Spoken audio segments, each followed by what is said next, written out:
وَلَقَدْ يَسَّرْنَا الْقُرْآنَ لِلذِّكْرِ فَهَلْ مِن مُّدَّكِرٍ۔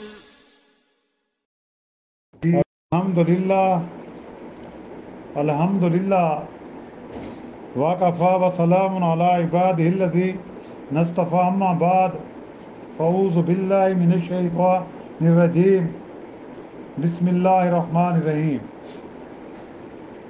قَالَ هَٰذِهِ نَاقَةُ اللَّهِ شِرْبٌ وَلَكُمْ شِرْبُ یوم معلوم۔ حضرت صالح علیہ السلام نے فرمایا یہ ایک اونٹنی ہے، پانی پینے کے لیے ایک باری اس کی ہے اور ایک مقرر دن میں ایک باری تمہاری۔ وَلَا تَمَسُّوهَا بِسُوءٍ فَيَأْخُذَكُمْ عَذَابٌ عَظِيمٌ، اور اس کو برائی کے ساتھ ہاتھ بھی مت لگانا، کبھی تم کو ایک بھاری دن کا عذاب آ پکڑے۔ فَعَقَرُوهَا فَأَصْبَحُوا نَادِمِينَ، سو انہوں نے اس اونٹنی کو مار ڈالا اور پھر پشیمان ہوئے۔ سبحان ربک رب العزت عما یصفون وسلام علی المرسلین والحمد للہ رب العالمین۔ اللہم صلی علی سیدنا محمد وعلی آلہ وصحبہ وسلم۔ پارہ 19واں سورۃ الشعراء کی آیات نمبر 155، 156 اور 157 کی تلاوت کی گئی ہے اور ساتھ ترجمہ بھی کیا گیا ہے۔ جیسا کہ گزشتہ دروس سے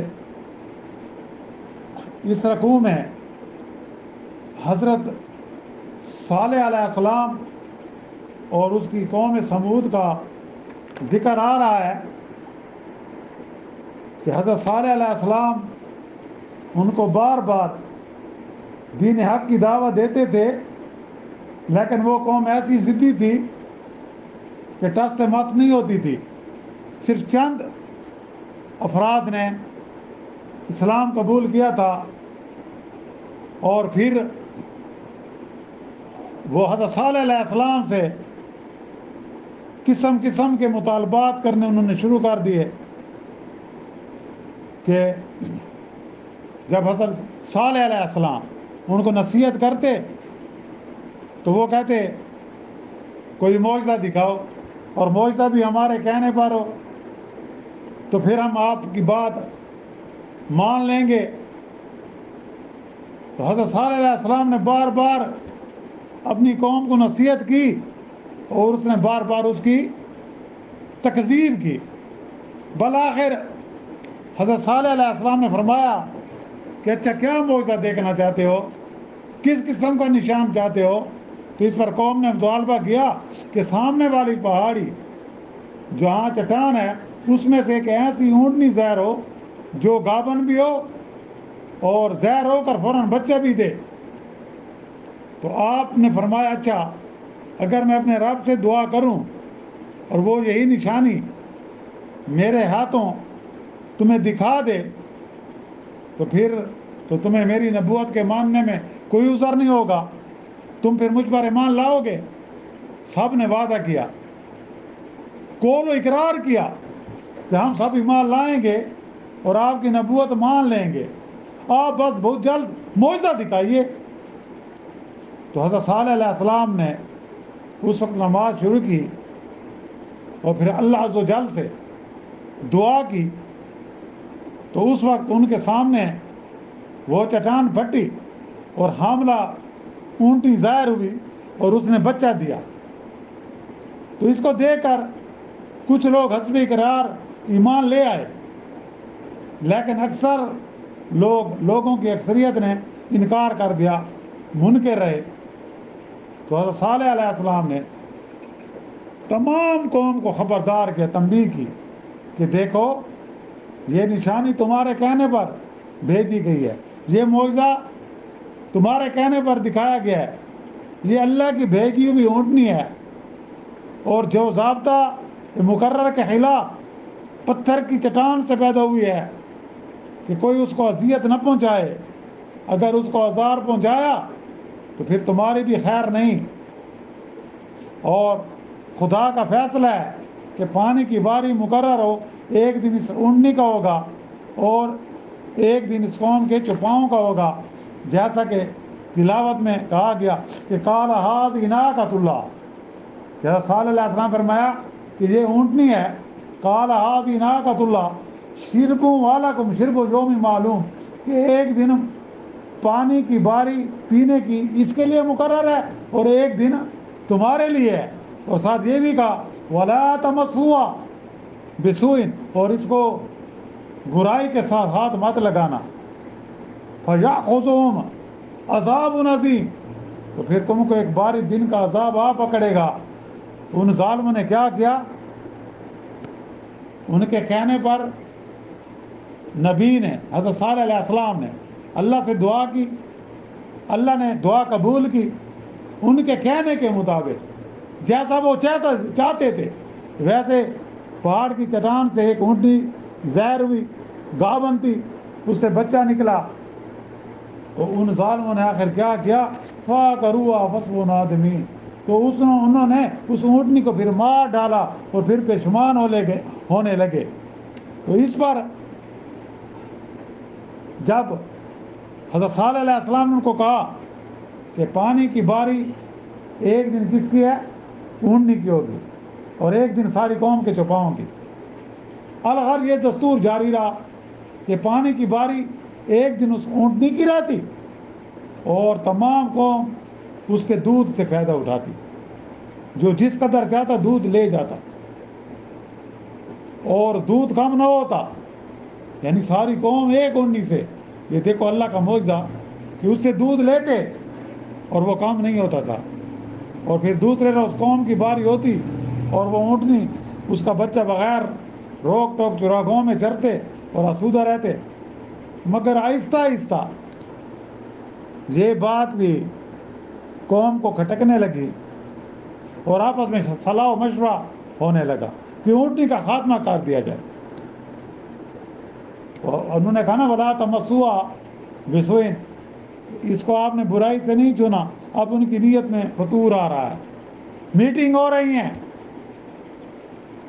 سوچا جا رہا ہے کہ اونٹنی سے کیسے چھٹکارا حاصل کیا جائے، کس باری والے قصے سے نجات مل جائے، کیونکہ یہ قید ہمارے چوپاؤں اور خود ہمارے لیے ناقابل برداشت ہے۔ بہرحال قوم سمود زیادہ دیر تک اپنے وعدے پر قائم نہ رہ سکی اور ایک سازش کر کے، ایک منصوبہ بنا کر اس اونٹنی کو ہلا کر ڈالا۔ تو حضرت صالح علیہ السلام کو جب معلوم ہوا تو آپ رنجیدہ ہوئے اور فرمانے لگے اے بدبخت قوم، آخر تم سے صبر نہ ہو سکا، اللہ نے یہ معجزہ بھی تمہارے کہنے پر ظاہر کیا، معجزہ بھی ویسے عطا کیا جیسا تم چاہتے تھے، لیکن تم پھر بھی اللہ پر ایمان نہ لائے، تم نے پھر بھی میری بات نہ مانی، پھر بھی اللہ نے تم پر فوراً عذاب نازل نہ کیا۔ آپ کو یہی نصیحت کی کہ ایک دن پانی پینے کی باری اونٹنی کی ہوگی، دوسرے دن تمہاری اور تمہارے چوپاؤں کی ہوگی، اور تم نے اس کو بری نظر سے نہیں دیکھنا، اس کو کوئی تکلیف نہیں دینی۔ تو پھر تم نے کیا کیا؟ آخر تم نے اونٹنی کو ہلاک کر دیا، جیسے کہ یہ فَعَقَرُوهَا فَأَصْبَحُوا نَادِمِينَ، سو انہوں نے اونٹنی کو مار ڈالا، اس کی پونچھیں کاٹ دی۔ تو پھر حضرت صالح علیہ السلام نے ان سے فرمایا، کیونکہ آپ رنجیدہ ہوئے، یعنی کہ اللہ نے معجزہ بھی ان کے کہنے پر دکھایا اور پھر بات پر قائم بھی نہ رہے، ایمان بھی نہ لائے، اور پھر اس معجزے کو، اس اونٹنی کو، اس اللہ کی نشانی کو اس بدبخت قوم نے کیا کیا؟ قتل کر دیا، ہلاک کر دیا، اس کی پونچھیں کاٹ ڈالی۔ اب صالح علیہ السلام نے کہا اب خدا کے عذاب کا انتظار کرو، خدا کے عذاب کا انتظار کرو اور دیکھو اب تمہارا کیا حشر ہونے والا ہے۔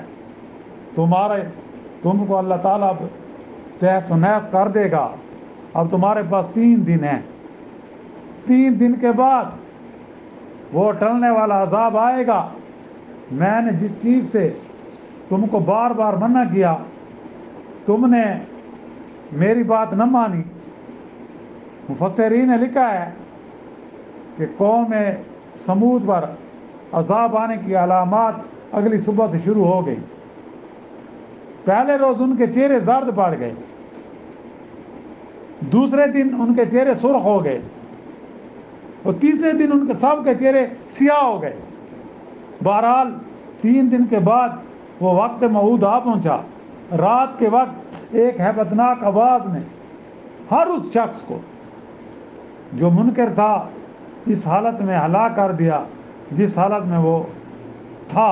تو قرآن کریم نے اس واقع آفرین آواز کو کس مقام پر سینکا یا کڑک یا بجلی یا کسی جگہ رجفہ, کسی جگہ زلزلہ ڈال دینے والی شے, اور بعض جگہ طاغیہ دہشتناک, اور بعض جگہ سیاہ یعنی سخت چیخ فرمایا.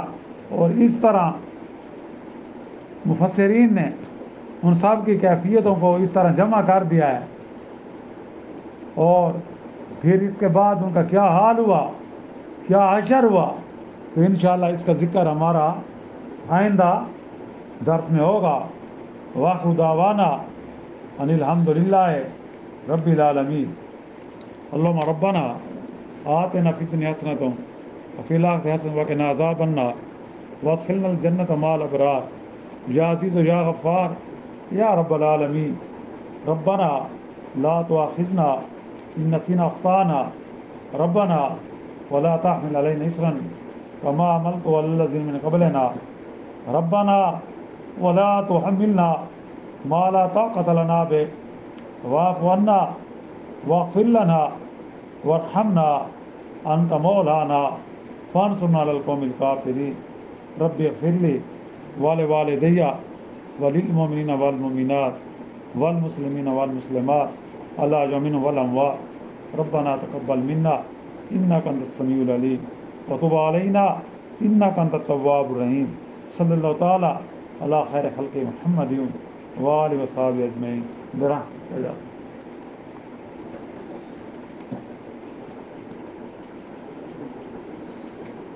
یہ میں روزانہ آیا کر.